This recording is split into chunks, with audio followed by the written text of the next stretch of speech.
Hey guys, guys उठो। तुम जिंदा हो। मेरा विश्वास करो, तुम जिंदा हो। तुम कोई भी सपना नहीं देख रहे हो। ये एक रियलिटी है।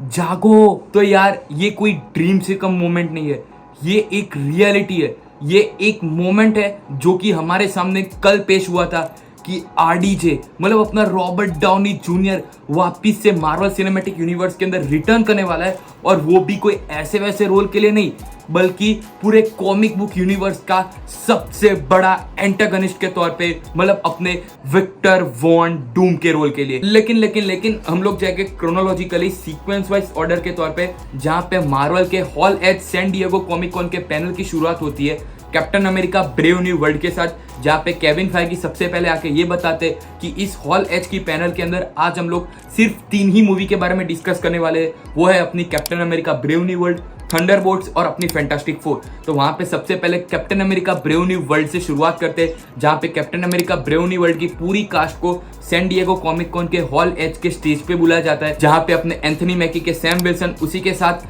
अपने हैरिसन फोर्ड के थियोडर रॉस मतलब अपने थंडरबोल्ट रॉस को भी बुलाया जाता है। और इसी के साथ अपने जियानकार्लो एस्पेसिटो के कैरेक्टर का भी रिवील हमको इसी मोमेंट पे देखने मिलता है। और इसी के साथ हमको दी लीडर के कैरेक्टर का भी एक इंटरव्यू देखने मिलता है, जहां पे स्टेज पे आके हैरिसन फोर्ड ने रेड हल्क के ट्रांसफॉर्मेशन का एक सिमुलेशन सभी ऑडियंस के सामने पेश किया। उसी के साथ एंथनी मैकी ने टॉम हॉलैंड का मजाक भी उड़ाया कि 5'11" की हाइट अब तुम्हारी नहीं हो सकती, लेकिन मेरी एक कैप्टन अमेरिका की मूवी अब थिएटर्स के अंदर जल्दी ही आने वाली है। लेकिन इन सभी बातों के बीच में ऑडियंस के सामने captain America brave new world की एक नई फुटेज दिखाएगी, जिस क्लिप के अंदर थंडरबोल्ट रॉस सैम विल्सन से एक नई एवेंजर्स टीम के यूनिट को फॉर्म करने की बात कर रहा होता है। उसी क्लिप के डिस्क्रिप्शन में आगे ये भी बताया गया है कि थंडरबोल्ट रॉस एक बहुत ही बड़ी प्रेस कॉन्फ्रेंस या फिर एक बहुत ही बड़ी कम्युनिटी को व्हाइट हाउस के अंदर एड्रेस कर रहे होते हैं, और वहां पे उन्होंने इसी प्रेस कॉन्फ्रेंस के अंदर इटर्नल्स और एडवेंटियम का रेफरेंस देते हुए पूरी की पूरी बातचीत उन सभी के सामने रखी थी। और उसी के साथ व्हाइट हाउस के ही सामने उन्होंने अपना एक रेड हल्क वाला ट्रांसफॉर्मेशन सभी के सभी प्रेस कॉन्फ्रेंस और कम्युनिटी के सामने पेश किया था,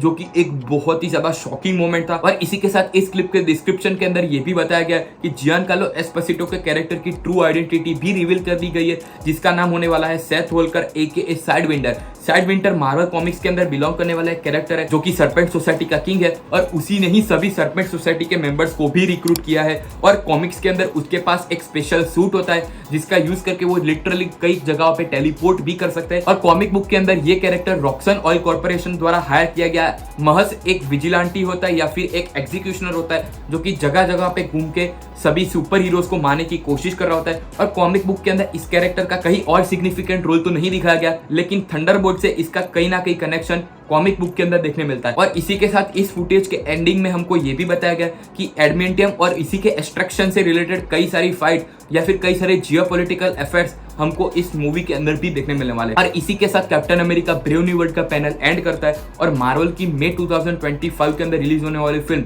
थंडरबोल्ट्स का पैनल स्टार्ट करता है, जिसकी शुरुआत होती है इसकी स्टार कास्ट के साथ, जहां पे अपने सेबेस्टियन स्टैन के बकी बार्न्स और उसी के साथ फ्लोरेंस प्यू की येलेना बेलोवा और उसी के साथ अपने घोस्ट की कैरेक्टर और इसी के साथ रेड गार्डियन का रोल प्ले करने वाले डेविड हार्बर भी इस मूवी के अंदर अपियर होने वाले उनके कॉस्ट्यूम के साथ स्टेज पे अपियर होते हैं, और उन सभी का एक सॉर्ट ऑफ सॉफ्ट इंटरव्यू भी लिया जाता है। इसी के तुरंत बाद ऑडियंस के सामने थंडरबोल्ट्स की भी एक फुटेज दिखाई जाती है, जिसका डिस्क्रिप्शन ये बताया गया है कि हमको इस फुटेज के अंदर येलेना बेलोवा स्टार्टिंग में दिखाई गई है, जो कि अपने पास्ट के मेंटल ट्रॉमा से स्ट्रगल कर रही होती है। और इसी के साथ इस फुटेज के डिस्क्रिप्शन में ये भी बताया कि येलेना का फेस ऑफ होता है घोस्ट और वेट रसल के जॉन वॉकर के साथ, जिनको रिक्रूट किया है नन अनदर देन अपनी क्वांटेसा वेलेंटिना एलेग्रा दी फोंटेन, मतलब अपनी शॉर्ट में कहे तो वेल ने। और उन तीनों का फेस ऑफ होने के बाद वो तीनों मिलके एक सेल्फ सुसाइड मिशन पे जाते हैं, जिसके बाद उनका फेस ऑफ होता है बॉब के साथ।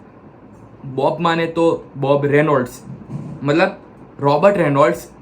AKA सेंट्री के साथ, जिसको प्राइमरीली ये लोग बुलेट प्रूफ कहकर रिफर कर रहे हैं इस डिस्क्रिप्शन के अंदर, जो कि एक बहुत ही लेम टर्न हो जाता है सेंट्री के लिए। तो कॉमिक बुक के अंदर सेंट्री को मिलियंस ऑफ एक्सप्लोडिंग सन की पावर को पोजेस करने वाला एक बीइंग बताया गया है। तो बुलेट प्रूफ तो कहना उसके लिए एक बहुत ही छोटा सा टर्म होगा, लेकिन फुटेज डिस्क्रिप्शन के अंदर उस बीइंग को बुलेट प्रूफ कहकर रिफर किया गया। और इसी के साथ फुटेज के अंदर एवेंजर टावर को किसने खरीदा उसका भी एक छोटा सा डिस्क्रिप्शन लिख के बताया गया कि इस टावर को कॉन्टेसा वेलेंटिना एलेग्रा दी फोंटेन, मतलब अपनी वेल ने खरीदा, ऐसा कह के इस ट्रेलर के अंदर रिफर किया है। लेकिन इस बात की 100% क्लैरिटी तो हमको थंडरबोल्ट्स का ट्रेलर देखने के बाद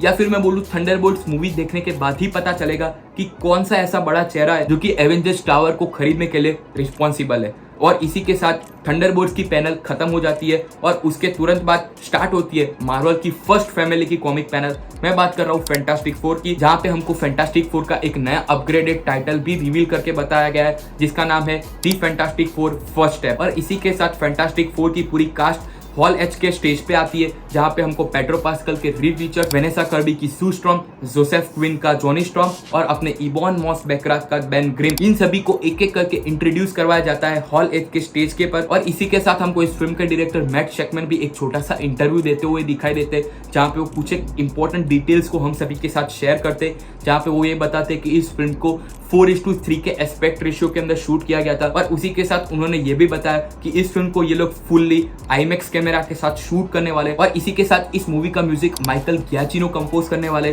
जिन्होंने पास्ट के अंदर the Batman, Spiderman No Way Home, Far From Home, Homecoming और उसी के साथ Doctor Strange, Mission Impossible, Ghost Protocol और उसी के साथ थॉर लव एंड थंडर जैसे कई सारे बहुत ही अच्छे प्रोजेक्ट को अपना म्यूजिक कंपोज करके दिया है। उन सभी चीजों का अनाउंसमेंट मैट शेकमैन ने किया। और इसी के साथ फैंटास्टिक फोर से रिलेटेड एक छोटी सी फुटेज भी वहां पे ऑडियंस के सामने दिखाएगी, जहां पे हमको इस फुटेज के डिस्क्रिप्शन से ये पता चल रहा है कि ये मूवी रेट्रो फ्यूचरिस्टिक होने वाली है। मतलब कि टीवीए के अंदर जैसे हमको दिखाया गया था कि वो टीवीए पूरा फ्यूचरिस्टिक है, लेकिन वहां पे जो डिवाइसेस को यूज किया जा रहा है वो एनालॉग है या फिर रेट्रो स्टाइल के, वैसा ही हमको इस फिल्म के अंदर भी देखने मिलेगा। और उसी के साथ इस फिल्म को 1960s के एरा के अंदर सेट किया गया है। और इसी के साथ फुटेज के डिस्क्रिप्शन के अंदर हमको पेड्रो पास्कल के मिस्टर रीड रिचर्ड्स को एक साइंस क्लास को कंडक्ट करता भी दिखाया गया है। और इसी के साथ फुटेज के अंदर अपने फैंटास्टिक फोर की टीम उनके फर्स्ट स्पेस मिशन पे जाते हुए भी दिखाई देते हैं। और इसी के साथ फैंटास्टिक फोर के यूनिवर्स का एक फर्स्ट लुक भी दिखाया गया, जो कि बहुत ही ज्यादा एडवांस और फ्यूचरिस्टिक दिख रहा था। और आखिर में इस फुटेज के एंड में हमको गैलेक्टस का भी फर्स्ट लुक दिखाया गया, जो कि कॉमिकली बहुत ही एक्यूरेट बताया जा रहा है। और गैलेक्टस के फर्स्ट लुक को डिस्क्रिप्शन के अंदर एक बहुत ही बड़ी जायंट कॉस्मिक एंटिटी के तौर पे डिस्क्राइब करता हुआ हमको दिखाया गया है। और इसी के साथ फैंटास्टिक फोर का कॉमिक पैनल एंड कर जाता है। और हम सभी मतलब इंक्लूडिंग मैं भी ये सोच रहे थे कि इन्हीं 3 अनाउंसमेंट के लिए अगर इन लोगों ने सैन डिएगो कॉमिक कॉन का हॉल एच ऑक्यूपाई किया था, तो ये तो हम सभी फैंस के लिए एक टाइप ऑफ डिसअपॉइंटमेंट ही था, क्योंकि इन सभी चीजों के अंदर जितने भी अनाउंसमेंट किए गए वो सभी मेजोरिटी हमको लीक्स के थ्रू या फिर रूमर्स के थ्रू पता थे। लेकिन यही पे एक्चुअल मोमेंट आखिर में स्टार्ट होता है, जहाँ पे अपने टोपी वाले चचा अनाउंसमेंट करते हैं स्क्रीन के साथ कि रूसो ब्रदर्स आर बैक। और उसी के साथ बैकग्राउंड के अंदर हमको एवेंजर सीक्रेट वर्स का नया लोगो भी रिवील करके बताया गया, क्योंकि एवेंजर सीक्रेट वर्स की कॉमिक बुक के अंदर अपीयर होने वाले लोगो की कलर पैलेट से या फिर उसके डिजाइन से बहुत ही क्लोजली रिजेंबल करता है। और उसी के साथ रूसो ब्रदर्स का इंट्रोडक्शन स्टेज पे करवाया जाता है, जहाँ पे स्टेज पे आके वो सभी लोगों को एड्रेस करते हुए बोलते हैं कि हमारे लिए एक बहुत ही इमोशनल मोमेंट था, क्योंकि हमने ये नहीं सोचा था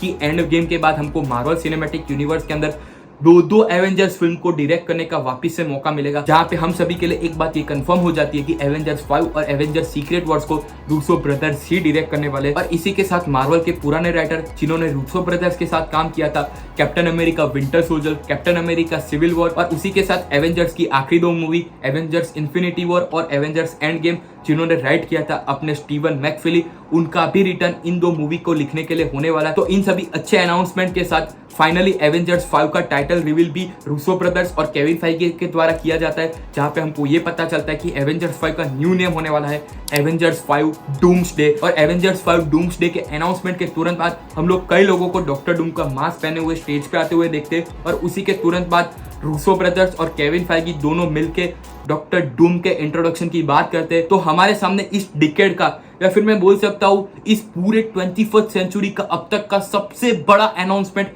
हम सभी के सामने कराया जाता है कि रॉबर्ट डॉनी जूनियर इस पूरे कॉमिक बुक हिस्ट्री का सबसे बड़ा विलन विक्टर वॉन डूम को प्ले करने वाले, जो कि हम सभी एमसीयू फैंस बल्कि पूरी की पूरी कॉमिक बुक फ्रेटर्निटी के लिए सबसे बड़ा शॉकिंग और सबसे अच्छा अनाउंसमेंट था। क्योंकि मार्वल पोस्ट एंड गेम जो भी डाउनफॉल की तरफ आगे बढ़ रहा था, वो एक अनाउंसमेंट ने पूरे के पूरे मार्वल का लिटरल कमबैक करवा दिया। और उसी के साथ जितने भी एमसीयू के फैन जिन्होंने मार्वल की मूवीज एंड गेम के बाद देखना छोड़ दी थी या फिर इनएक्टिव हो गए थे, उन सभी लोगों को भी जगा दिया कि अब मार्वल का ओरिजिनल जीसस रिटर्न करने वाला है, और वो भी कॉमिक बुक हिस्ट्री के सबसे बड़े विलन के तौर पे। लेकिन इस वीडियो को यहीं पे एंड करते हुए, आपको अगर ये वीडियो अच्छा लगा हो तो लाइक जरूर कर देना, चैनल पे नए हो तो सब्सक्राइब करना जरूर से मत भूलना, बाजू में आने वाला बेल आइकन भी जरूर से प्रेस कर देना, और कमेंट सेक्शन के अंदर आरडीजे का कमबैक आप सभी के लिए कितना शॉकिंग मोमेंट था उसको भी डिस्क्राइब करना जरूर से मत भूलना।